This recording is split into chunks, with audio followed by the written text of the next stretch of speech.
We've got another tremendous opportunity and challenge ahead of us.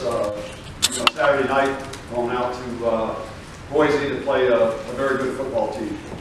It doesn't take long to see they're a real good football team when you watch them on film. And so again, we're going to have a good week of practice, and we're going to have to make sure that we correct some of the things that we had go wrong last week in order to, give ourselves an opportunity to win the football game. Hopefully there might be enough people on the East Coast that can stay up that late to watch it. What was the biggest takeaway for you, Randy, from that game? Was it the speed? What did you take away for one thing if you had to put your finger on one thing? What's that again? What was the one thing, if you put your finger on, the biggest takeaway from that, after watching the film from last week? Again, I think there was a few things. As I stated before, was the fact that there was good things that we did, but when you're going to play a top 25 team that has the ability that they have and the players that they have and the speed that they have, offensively, we can't turn the ball over. And, what we have to do is we got to take advantage of those opportunities. I mean, we moved the ball, there's no doubt about that. But then we've got to finish, because we knew the type of offense that we were playing against, and we knew that it was going to have to be a touchdown game for us, that we couldn't sit there and settle for field goals. And, defensively, again, it's just we didn't get off the field on third down, and we gave up too many, big plays. And that's something that we have to correct from last week to this week. And they were a very fast football team. We don't have that kind of speed right now. And so that's why, as you guys come to practice now, you see how much we're doing where we're going good against good to give us the best opportunity to try to replicate that, but also we're trying to get better, each and every day and each and every week. How has practice gone this week as far as their mental framework coming off a difficult first game? It's been good. I mean, they want to win. And, again, the one thing is that when you take a look, and sometimes you don't maybe look at this, and it's not an excuse, but 70% of our roster, our scholarship roster, is freshmen and sophomores. So when you have 70% of your team who are freshmen and sophomores, you got to do a really good job of teaching and getting them to understand what has to happen. And then when you take a look at the number of guys that are playing for the first time, whether it's freshmen, redshirt freshmen, or even some, redshirt sophomores playing. Sometimes you get some things out there that you really don't like, but that's our job as coaches to get them better and make them better. But today was a tough day. I mean, with the heat and humidity out there. So, but again, when you get on the field, it gets tough too. And so, that's another part of that process where they got to learn to deal with adversity on strikes. We can't do anything about that. Now, when we get out and play Boise, it looks like it's supposed to be about 55 degrees, and about 20% humidity. And that's what we're going to face, going from 95 and 85% humidity and 100 and something index. Hey, that's life. You got to deal with things and deal with the things that you can control. Were you practice inside to try to get those conditions instead of playing out the sun at all this week? Or? I mean, we can't turn the air conditioning on and go down to 55 degrees. I mean. But see, these are some of the lessons that these young kids have to learn. They have to learn some of these things, how to deal with that. Because, everything in most of their lives, I'm going to go off here a little bit. we were talking about this, not in a bad way, Jeff. I saw you perk up and said, I'm going off. We were ready to start writing, baby. You were going to be, oh, goody, here we go. He's setting us up for one today. No, but we were talking about this the other day in a staff meeting. I was in with the defense and talking. John Gooley said, he said, Coach, he said, think about this. He said, when you were growing up, and everything, you didn't have the cell phones. All these kids nowadays, up and maybe even up until like 5 years ago, now all these kids have grown up with cell phones. He said, they don't know how to be getting comfortable being uncomfortable. Because a lot of you guys, Jeff, I can allude to you, you're a little bit older like me. Wayne, especially, you're older than all of us. But how about this? When we had to pick up the phone and we wanted to ask that girl to go out, and the dad answers the phone. You know what I'm saying? And you had to deal with talking to the father. You didn't have to just text him, hey honey, how are you? Can I go out with you? You want to see me eat here? Or FaceTime with them? They've never had to face adversity. They've never had to be comfortable being uncomfortable. They haven't done that. And now all of a sudden, they come here, they're going to be uncomfortable because they've never done anything like that. So that the level of expectation isn't going to be what we have. And for some adapt quicker than others. And that's really what you're dealing with. So enough of that, now let's move. Is there anything you're doing to make them more uncomfortable? Accelerate that process? Well, you try to put them, and here's one of the things that we're trying to do. We're trying to get them to understand, to have confidence in what you're doing. Because as soon as they think we're questioning them, they think they're wrong. So what we're doing now, even though they're right, we're saying, well, what did you do that for? When they were right.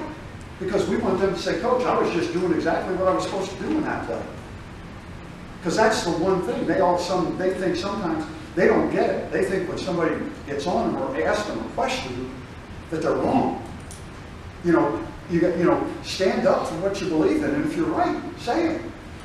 Just because that's how we're trying to get them to be confident. Because some of these guys aren't as confident as they should be. Now, do they spend as much time as they should understanding all this? A lot of the freshmen don't, because they've never had to do it. And so we have to teach them how to do it. Okay? So those are some of the things that we're trying to do to help them, and it's the same thing on the field. If our defense isn't communicating properly, I told our coaches, we can't be communicating and making checks for them out there in practice. Because if we're doing it, guess what? We're the crutch. Now all of a sudden they get in the game, they ain't got that crutch to lean on. So those are some of the things that we're trying to do to help them make it better. Randy, I was wondering what you thought of what Kevin Mensah said after the game. He said he didn't like that guys had their heads down, defense.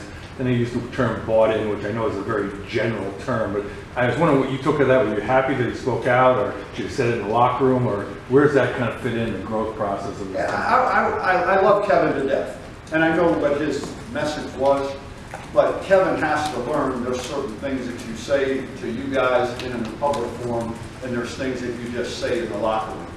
And that's something that should be said in the locker room. And again, Jeff, this is all part of that process that we're trying to go through to get these guys to understand certain things.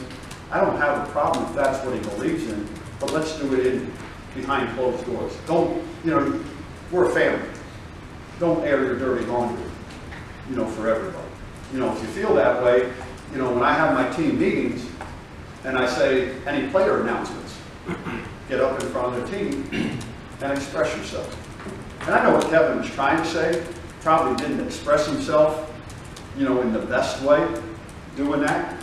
I don't have any problem with that, but he believes in that. And, there could be some truth to that, with all of a sudden something doesn't go right.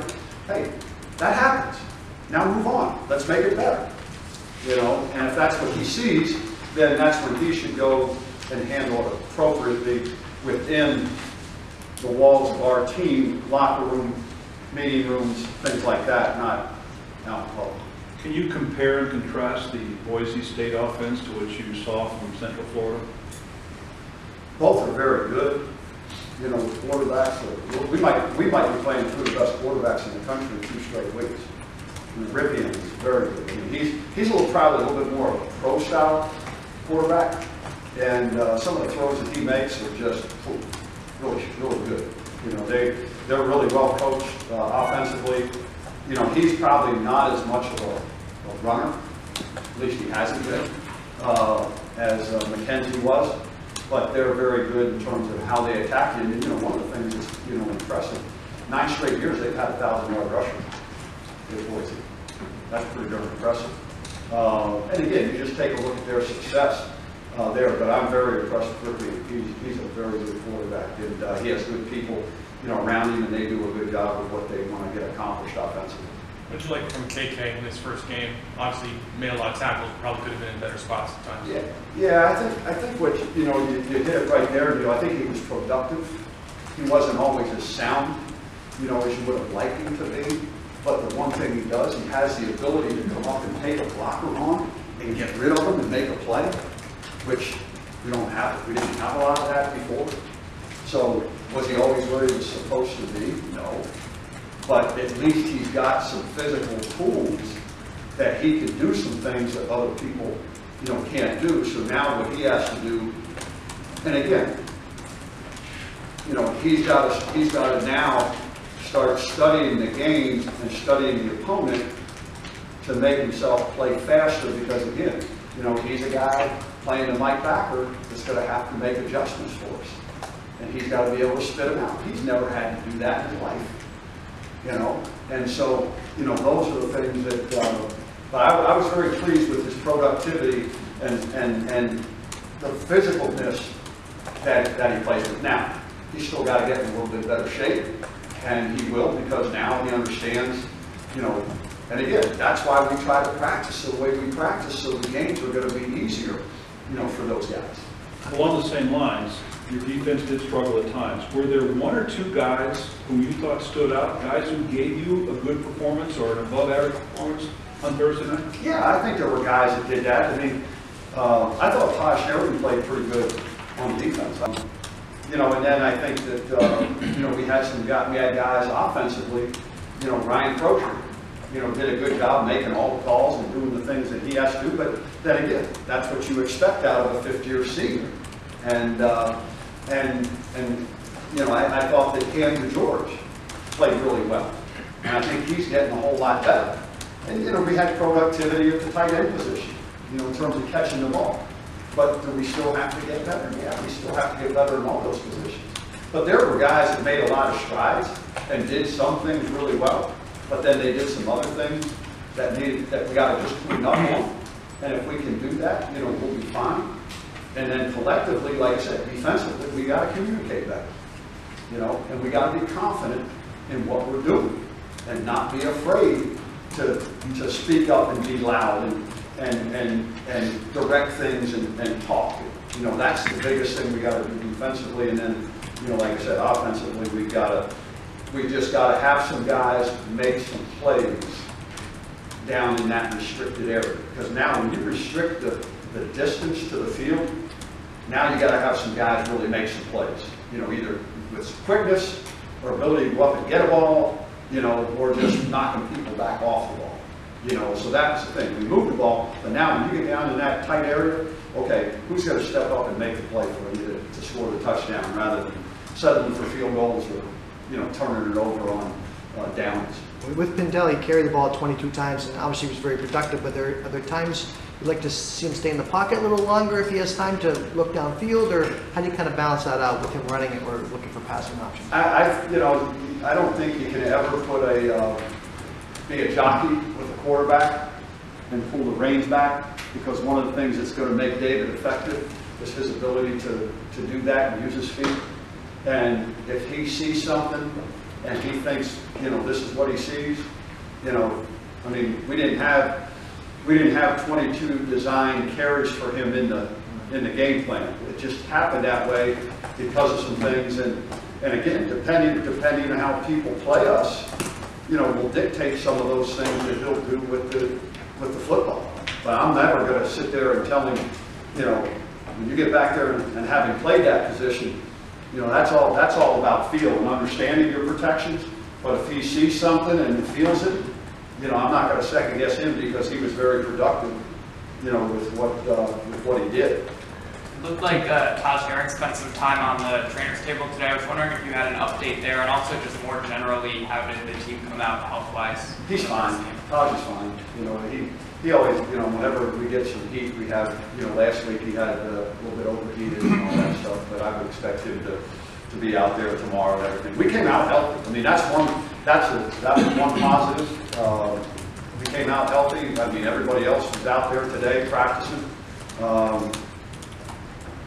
was only one guy that wasn't out there, which I'm surprised the astute people that you are in this room didn't pick up on that.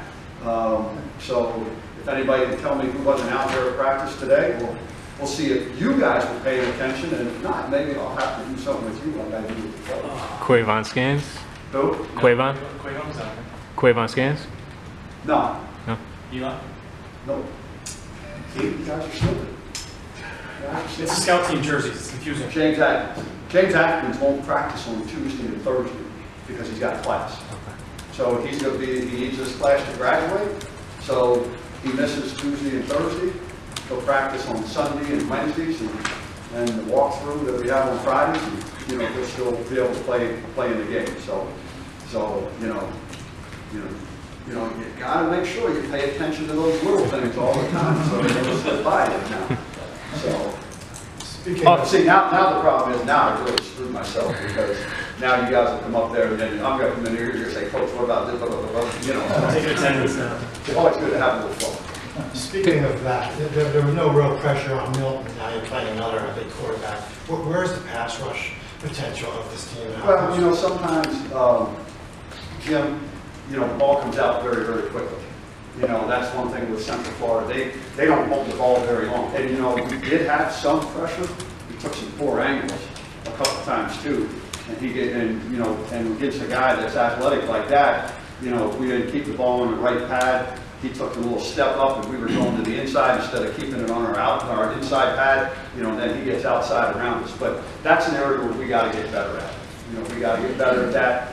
And then again, there are some times where, you know, the ball comes out really quick and really fast and you're not going to get a lot of pressure. But when you have the opportunity, you got to do that. And we just, you know, we're working to try to, you know, find all of our combinations that we can that can help us when you get into some of those sort of down situations. And then the other thing that, you know, you get into sometimes is based on personnel and based on the tempo that the opponent is running. You might not be able to get your 4 best guys on the field because if they don't substitute and you don't have those guys on there, that can make it difficult. But to answer your question, that's an area where we got to get better at, and we're going to continue to work at it. And, you know, one of the guys that might be able to help us, you know, who's getting better health-wise is Pierce, Devon. You know, he's got a chance to be a good pass rusher, in my opinion. So yeah, we got to get better in that area, no doubt. What are your thoughts on the true freshman? You could have 4 true freshman defensive linemen all play pretty significant snaps this year. What are your thoughts on how they're adapting to the college game? They're getting better. I mean, they're going to get better each practice they go out there and understand that they got to go against people, and that's why one of the reasons why we're, you know, if you notice when, we practice on, today was like a Wednesday practice for us, we did our Tuesday practice on Sunday because of getting an extra day. But we're going, you know, one-on-ones, you know, 5 minutes each practice, you know, the goods against the goods, you know, the pass rush, goods against the goods. And that's those guys are only going to get better by doing it and getting repetition. You know, Dick McPherson used to always say repetition is the mother of learning. And the more reps that these guys can get, the better they're going to be, and they're just going to keep coming along. You know, sometimes it's painful, you know, growing up and going through things. But like I said, as long as they're going to give us the effort and everything else, and, you know, like Travis will tell you, he said, yeah, the game is a little bit easier than practice. Well, that's what we want. We want to make it harder for them to practice. But, you know, then the games will be a little bit easier for them. But they still got a long way to go and a lot of learning to do yet. They said on the broadcast that the Troy coaching staff estimated that Boise has 400 different offensive formations. I don't know if I believe that, but what are the challenges of facing a team like that give you so many different looks, particularly with such a young group out there? Well, you got to be sharp.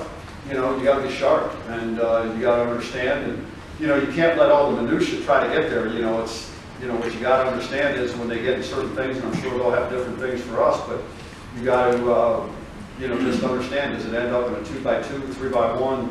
You know, again, personnel grouping is in there, and again, that's where it comes back to preparation.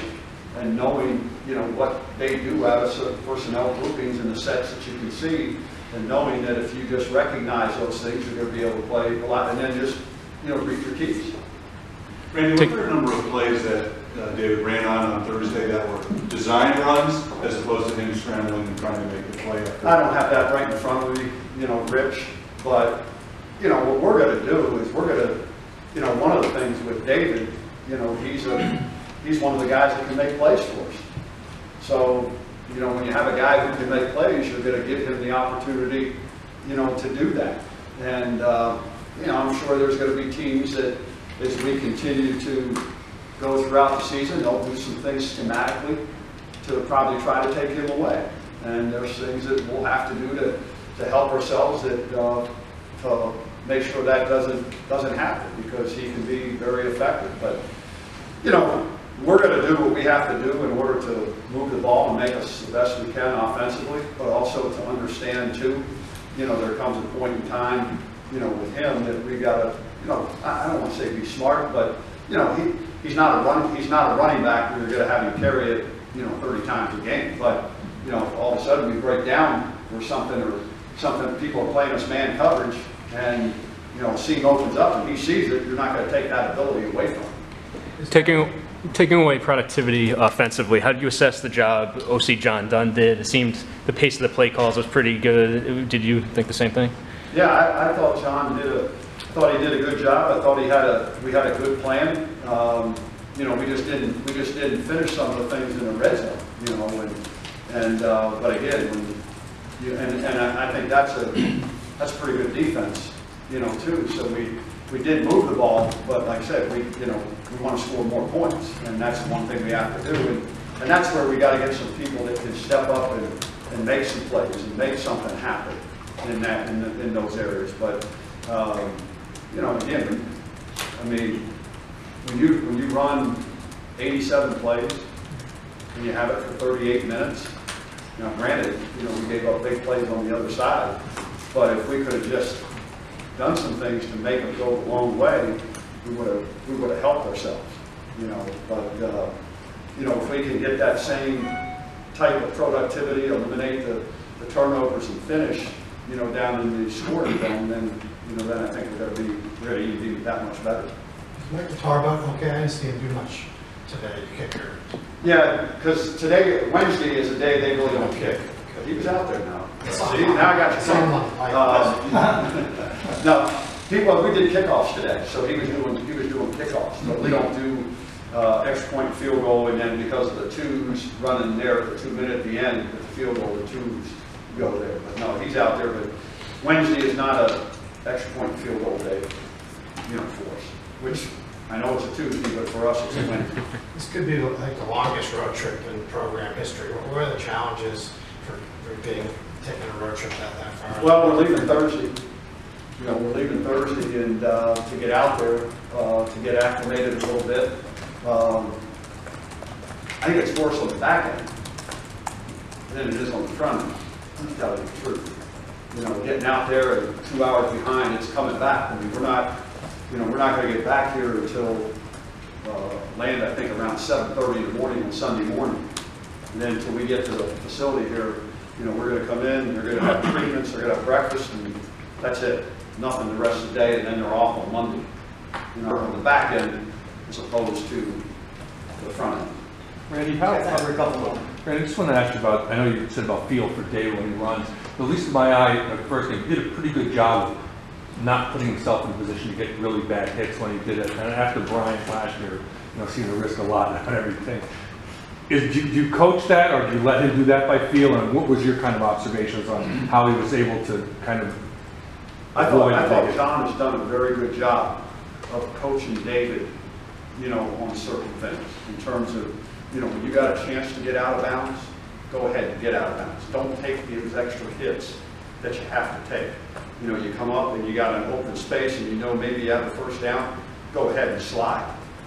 So you alleviate some of those hits. So I think John has done a good job. And I think the other thing too is we've also, I think John has done a good job with David is, all of a sudden something breaks down, and if you can't run or whatever, throw the ball away rather than taking the sack. So I think it's a combination of two things, Jeff.